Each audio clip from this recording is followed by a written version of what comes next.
오늘은 다음 장 30장 24절까지 우리가 다 읽어야 되는데요. 시간 관계상 29장 31절에 35절만 읽고 나머지 구절은 설교하면서 부분 발췌해서 읽도록 하겠습니다. 하나님께서 아브라함에게 주신 약속이 있습니다. 자손이 많아지게 하겠다. 그런데 이 자손이 많아지는 것은 비단 숫자가 늘어난다고 성취되는 것은 아닙니다. 하나님은 국가를 만드는 게 목적이 아니라 교회를 만드는 게 목적이셨기 때문에 그렇습니다. 따라서 이 교회라는 요소에는 반드시 형제사랑이라는 이 항목이 필수적으로 들어가야 됩니다. 교회이기 때문에 서로 진실로 형제여야만 해요. 이스라엘은 교회이기 때문에 형제사랑이 기본적인 의무예요. 그 어떤 나라도 사랑하라라는 항목을 넣은 법은 없습니다. 하지만 우리 하나님의 나라의 법인 율법에는 사랑이 필수적으로 들어가 있어요. 하나님께서 이렇게 교회를 만드시기 위해서 처음으로 부르신 아브라함 시대에는 형제에 대한 문제가 등장하지 않습니다. 아브라함에게 있어서 중요하게 여기셨던 것은 믿음이에요. 믿음이 있어야 교회가 형성될 기반이 되기 때문이죠. 그리고 아브라함의 아들로 넘어가서 이삭의 시대에 가면 희미하게나마 형제의 개념이 대두됩니다. 바로 이붓 형제였던 이스마엘과 이삭의 관계죠. 그런데 여기에는 형제 사랑이 그렇게 중요하진 않아요. 왜냐하면 이스마엘은 약속 밖의 자식이기 때문입니다. 교회의 멤버가 아니라는 거예요. 하나님이 중요하게 여기시는 건 교회 내에서의 형제 사랑이기 때문에 그렇습니다. 그러다가 이제 야곱의 시대에 이르게 되면 이 형제 사랑에 대한 문제가 선명하게 대두되기 시작합니다. 이삭의 두 아들 에서와 야곱은 이스마엘이나 이삭과는 달리 처음에는 둘 다 약속의 아들들이었기 때문에 그래요. 이때부터 형제 사랑이 중요하게 나타나기 시작합니다. 그리고 이 형제 간의 문제는요, 이제 마지막 요셉의 때에 이르면 이 형제 사랑이 최고조에 이르게 됩니다. 요셉의 이야기에서는 이 형제 갈등을 극복하여 교회가 아름다워지는 모습을 보여주는 거예요. 그래서 우리가 요셉의 이야기를 이렇게 읽어보면은 요셉이 그토록 형제들을 왔다 갔다 쥐락펴락하면서 시험하는 이야기가 나오죠. 그 이유는 이스라엘의 교회로 세워지기 위해서는 이 형제들 사이의 미움과 갈등과 오해가 다 사라져야 하는 게 필수였기 때문에 그렇습니다.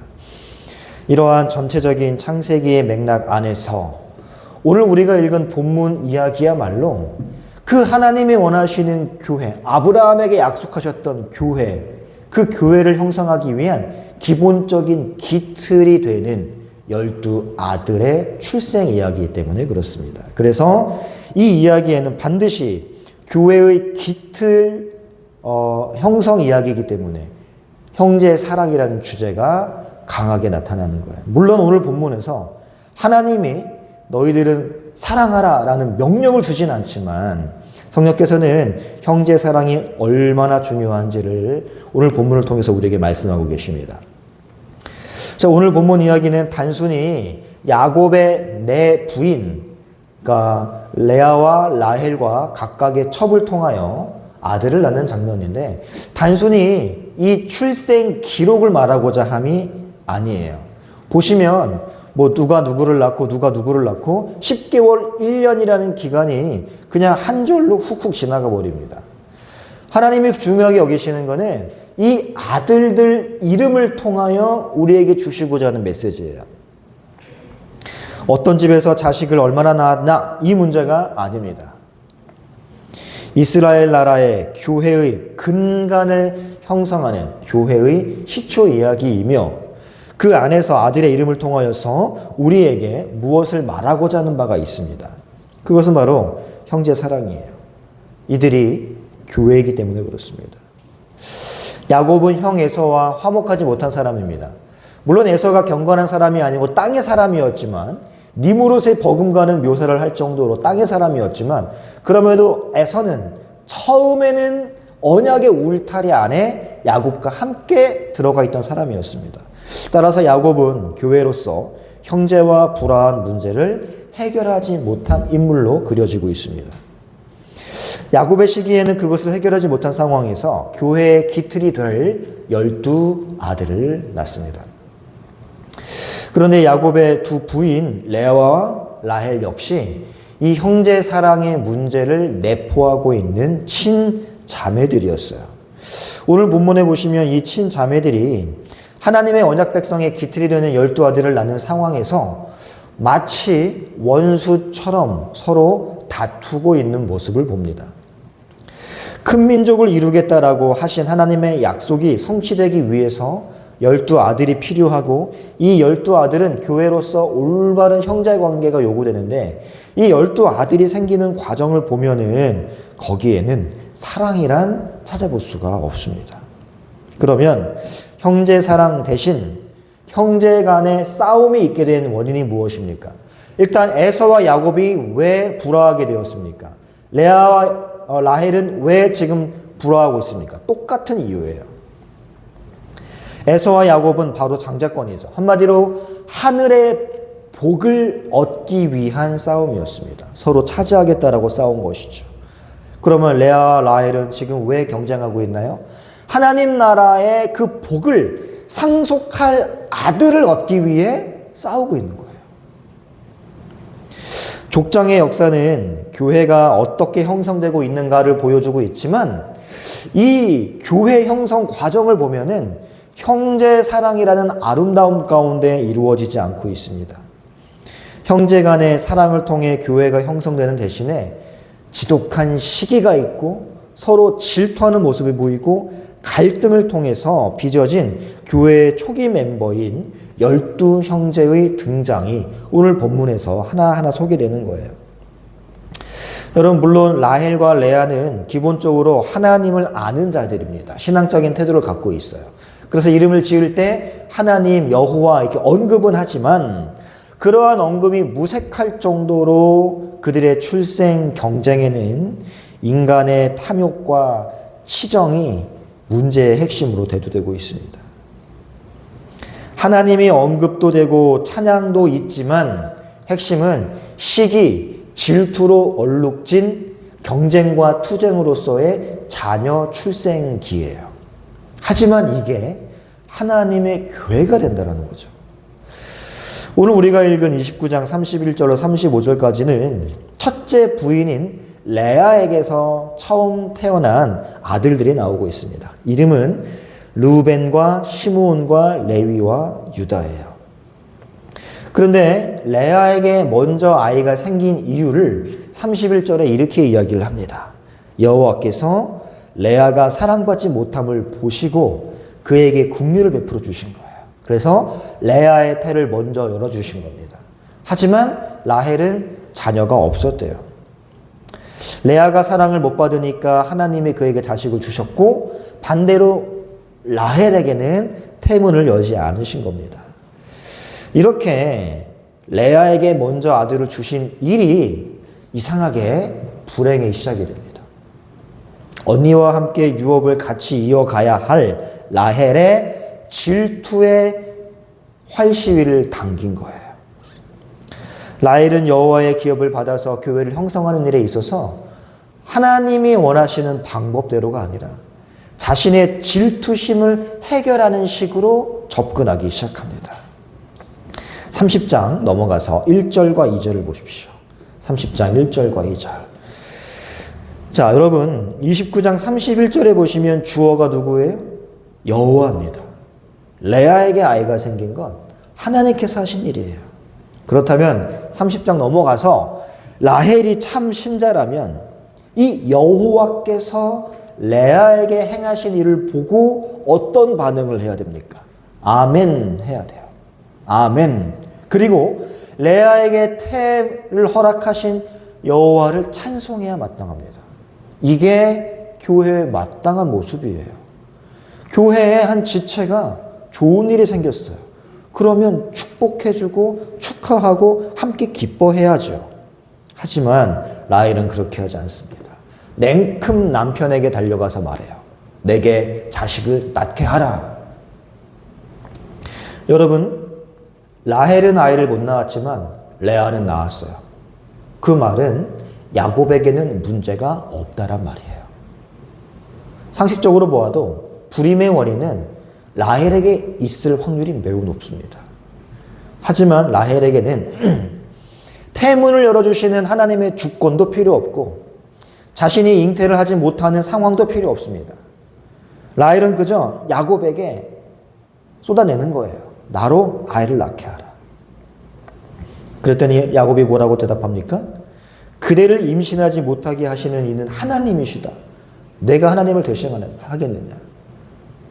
야곱은 말하는 겁니다. 레아에게 아이를 주신 건 하나님인데 당신은 왜 그걸 받아들이지 않느냐. 여러분, 라헬의 태도는요, 레아에게 자녀를 주시는 하나님의 긍휼에 대한 시기와 질투가 있는 거예요. 하나님의 긍휼을 베풀어 주시면 그분을 찬송해야 마땅한데 거기에 시기하고 질투하는 겁니다. 여러분, 라헬과 같은 상황이었던 사무엘의 어머니 한나와 한번 비교해 보십시오.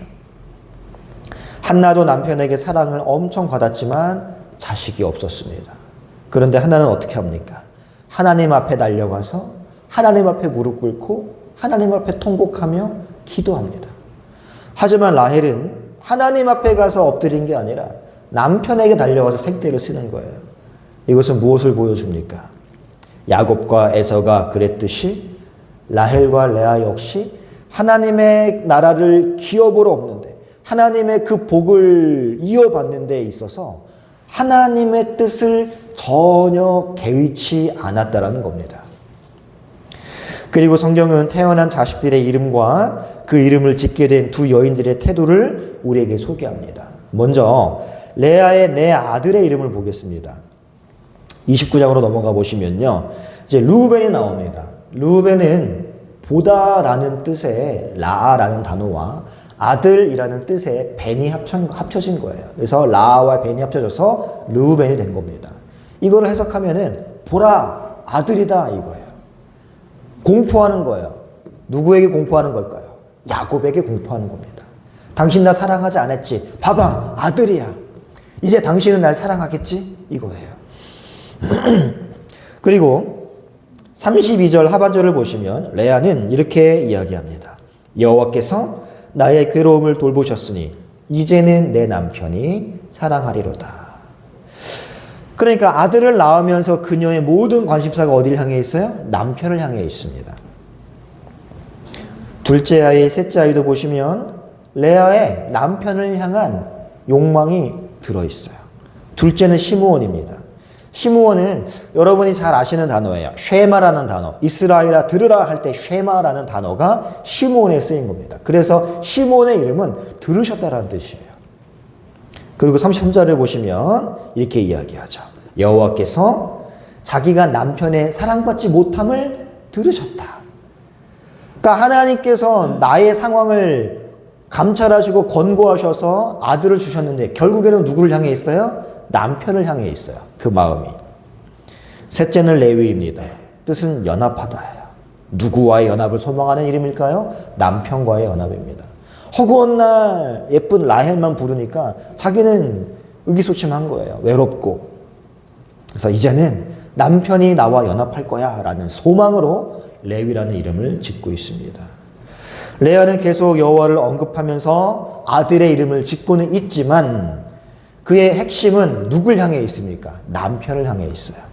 남편이 계속해서 자기에게 관심을 갖고 자기를 봐주기를 소망하는 이름들이었습니다. 그러다가 마지막 넷째인 유다를 낳으면서 살짝 방향과 색깔이 달라지는 걸 볼 수 있어요.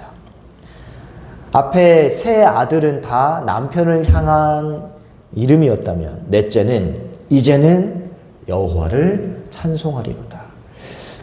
이게 마치 약간 체념 섞인 이름 같아요. 지금까지는 여호와를 찬송하지 않았다.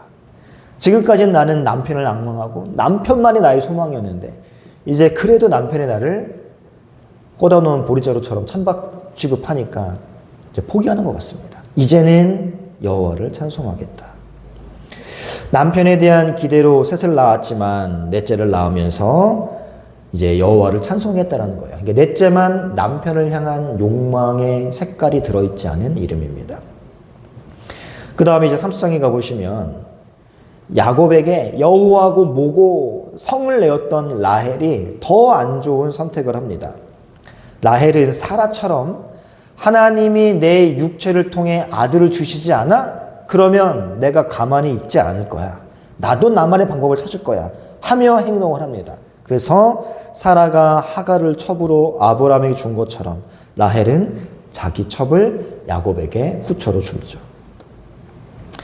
라헬이 술수를 통해서 여종을 주어 얻게 된 두 아들의 이름은 단과 납달리예요.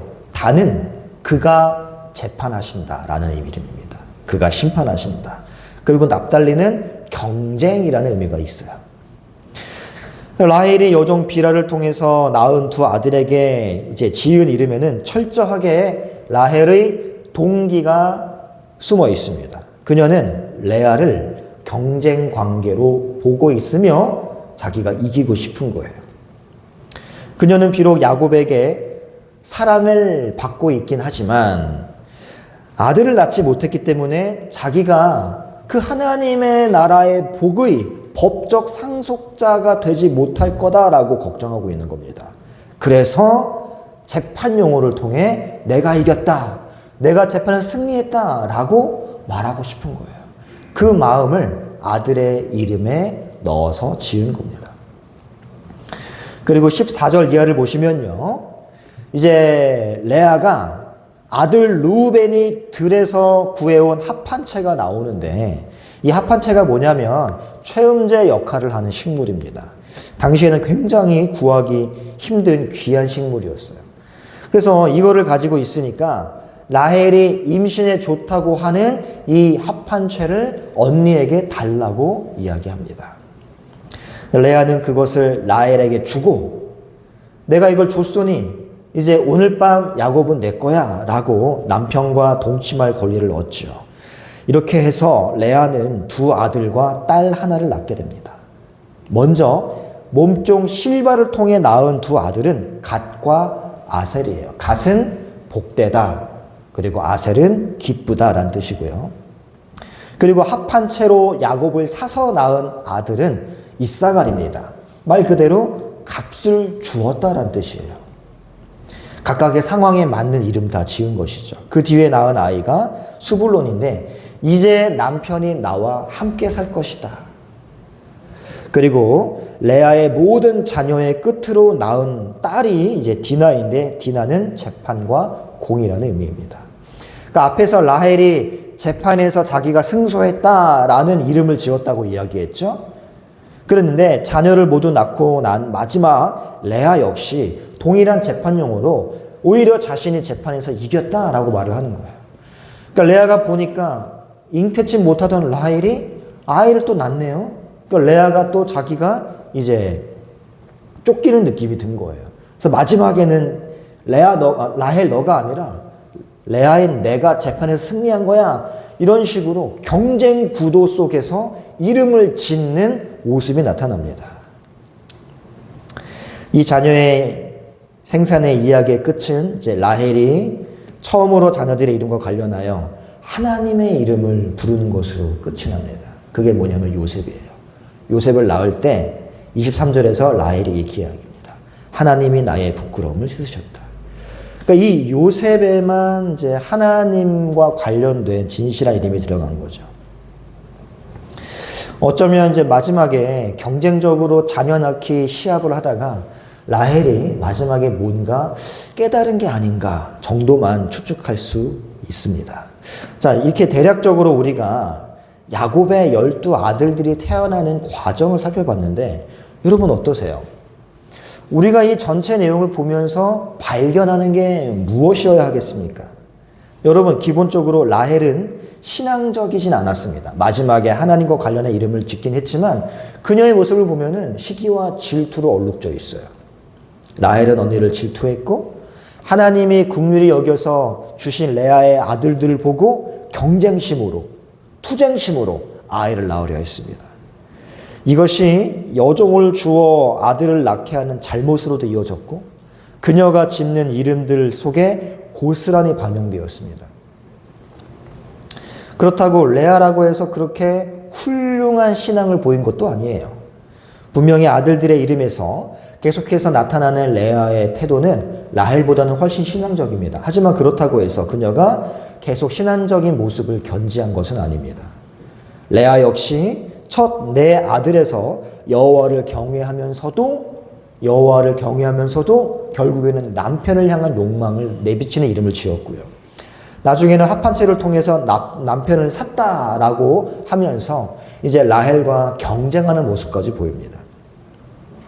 여러분, 이러한 하나님 나라의 유업을 두고 미움과 시기와 질투로 얼룩진 경쟁을 하고 있는 두 여인의 모습을 보십시오. 여러분, 아들을 낳는 일은 약속을 향해 가는 길이었습니다. 그러나 이 두 여인들은 이 하나님의 기업을 얻는 그 길에 있어서 그 방법이 너무나 지저분하고 치졸하고 부정적인 태도와 방법들로만 채워져 있어요. 하나님 나라를 쟁취하는 일에 하나님 나라와 어울리지 않는 방법을 사용하고 있는 두 여인이 나타나는 겁니다.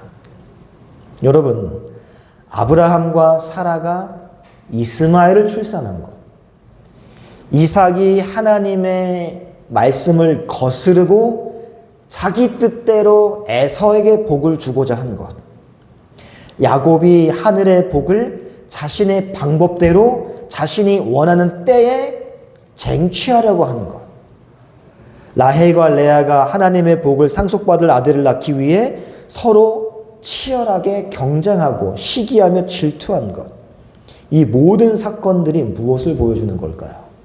바로 우리의 연약함의 다양한 측면을 보여주는 거예요. 이 모든 악함과 약함을 다 합쳐놓으면 뭐가 되느냐? 우리 자신이 되는 겁니다. 오늘날 교회의 모습이 되는 거예요. 교회를 구성할 아들들이 탄생하는 이 일련의 과정을 보십시오. 여러분, 과연 선한 모습이 어디 있습니까? 야곱과 에서, 라헬과 레아, 그리고 이 라헬과 레아를 통하여 탄생한 그 12 아들들 사이에 여러분 과연 사랑이 있습니까? 심지어 12 아들들 사이에서는 시기하고 질투하여 죽이고자 했어요. 그리고 팔아넘기죠. 여러분, 여기에 사랑이 어디 있어요? 그리고 이후에 이 교회를 구성한 아들들이 장성하여 행하는 행악도 보십시오. 그리스도가 오실 그 경건한 혈통의 유다가 창녀와 간음하는 모습까지 있습니다. 알고 보니 며느리였죠. 여러분, 하늘의 고상함과 하늘의 영광스러움은 전혀 보이지 않고 더럽고 냄새나는 역사로만 점철된 게 교회의 구성원이 될 12 아들들의 탄생 이전부터 탄생 과정과 탄생 이후와 12 아들들이 장성한 이후까지 선한 모습이란 찾아볼 수가 없는 것입니다. 그럼에도 우리에게 여러분 소망이 있는 건 그들과 우리는 한계를 지냈을지라도 우리 주님은 그 악함을 선으로 바꾸실 수 있는 전능한 분이라는 것, 이것이 우리에게 있는 유일한 소망이에요. 우리는 약하고 심지어는 유대인들이 위대한 족장이라고 일컫는 야곱조차도 비열하고 치졸한 삶을 살았지만 결국에는 그의 이름을 이스라엘로 바꾸어 주시는 분이 바로 하나님이기 때문에 우리는 소망이 있는 겁니다. 여러분, 지상의 교회는 완벽한 교회가 아니에요. 완벽한 교회가 아니라 완벽을 향해 훈련받고 완벽을 향한 발걸음에서 우리가 실수하면, 죄를 지으면 징계받는, 그러면서 또 성장해 나가는 그러한 교회가 지상의 교회인 것입니다. 교회를 구성하는 단계에서도 미움과 시기와 질투가 난무했다면 2025년 현재 교회를 구성하고 있는 우리의 연약함 역시 어쩌면 당연한 것일 수 있어요. 하지만 하나님은 예수께서 우리를 사랑하시어 자기 자신을 내주신 것과 같이 하나님께서는 우리 역시 예수의 사랑을 지닌 자들로 만드실 것입니다. 우리가 형제를 내 몸과 같이 사랑할 수 있는 그날을 소망하면서 한 걸음씩 말씀 따라 순종의 발걸음을 내딛는 복된 성도들 되기를 축복합니다. 이를 위해서 아름다운 하늘 보좌 영광을 버리고 더럽고 냄새나는 이 땅에 성자께서 육신을 입고 오신 거예요. 이 사실을 기억하시면서 우리의 완성될 날, 천상의 그 아름다운 교회로 회복될 그날을 바라보며 형제의 사랑을 향한 길을 늘 내딛는 우리 모두가 되기를 축복합니다. 우리 찬양하고 함께 기도하겠습니다. 이런 교회 되게 하소서. 함께 찬양.